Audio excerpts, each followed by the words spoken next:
All right, in our last video about density, we really talked about density in the sense that density is this dividend of mass and volume, that mass divided by volume. And so we spent some time really knowing and understanding mass in terms of particles and volume in terms of the space that those particles occupy or take up. So now we're going to look at density a little bit differently. We know that density is calculated using the formula density equals mass divided by volume, and there it is right there, D equals M over V. But let's see what that means for us in terms of our thinking about density, because we can think about density conceptually with the idea that density is the number of particles in a particular space. But we can also think about density mathematically, and that helps us make predictions about the density of objects, because density is one of those things that we think about when things float or sink in water. So let's take a look at something here. Density is a physical property of matter. Okay, it's the mass of an object within a certain volume. That's what D equals M over V. That's what that means. And it's a unit of measure, obviously, and we can express it in two ways. We can express it in grams over centimeters cubed, or we can also say grams per milliliter. Because remember, 1 milliliter of water will fit exactly into 1 cubic centimeter, and that's where we come up with those numbers. All right, so that's essentially what density is in a mathematical sense. And again, here it is in a little bit of a pictorial sense. So here we have something like a feather, which is not very dense. So as you can see, the idea behind density is the more dense an object, the more tightly packed its molecules are, or its particles. So if we're looking at this picture, this picture that you see right here, this square sort of represents what the density of the particles that make up this feather might look like compared to the particles that make up this gold. You can see this; these particles are much more tightly packed together, and that is a way of showing that something is more dense. So, and usually the way it works, and this is a really huge idea right here, is the more mass an object has, the more dense that it is. And we'll kind of address that a little bit more towards the end of the video with the idea that density can be manipulated. So if I have higher mass, it's likely I'm going to have higher density. Okay? All right, so here's a couple of pictures here. And this is one of the things mathematically that we try to know and understand about density.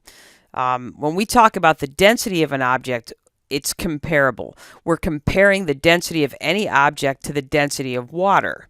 So, for instance, water has a density. We give it a mathematical calculation or a density of 1 gram per centimeter cubed or 1 gram per milliliter. That's a really important number to remember. The density of water, if I ask you, is 1. That's all you really have to say.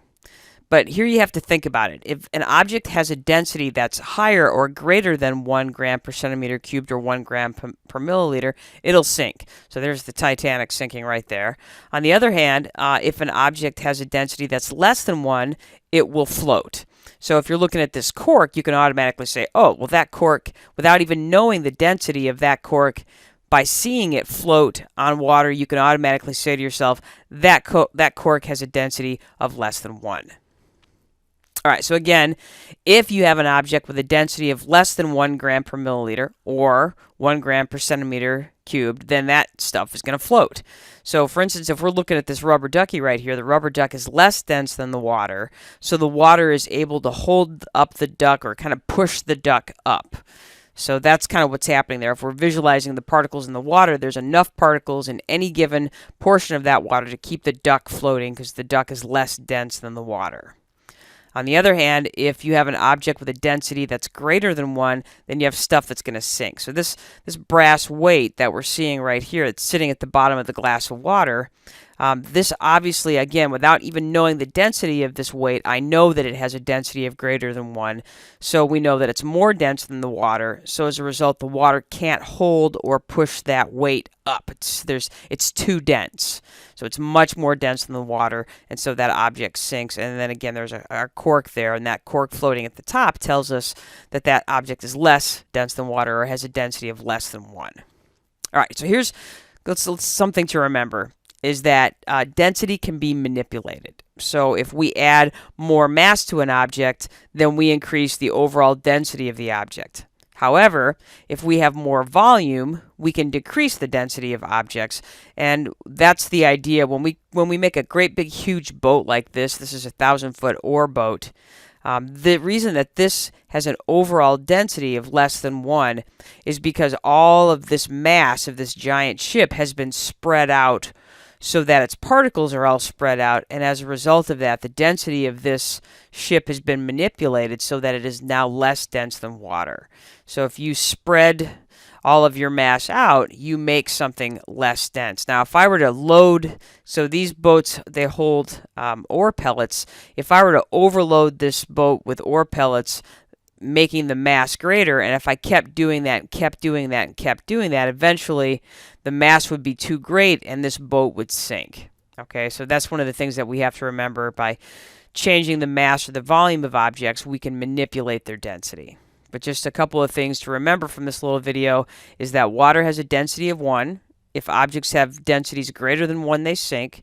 If objects have densities less than 1, they float. And we know and we understand those numbers. That way we can make predictions about objects and whether they will sink or float.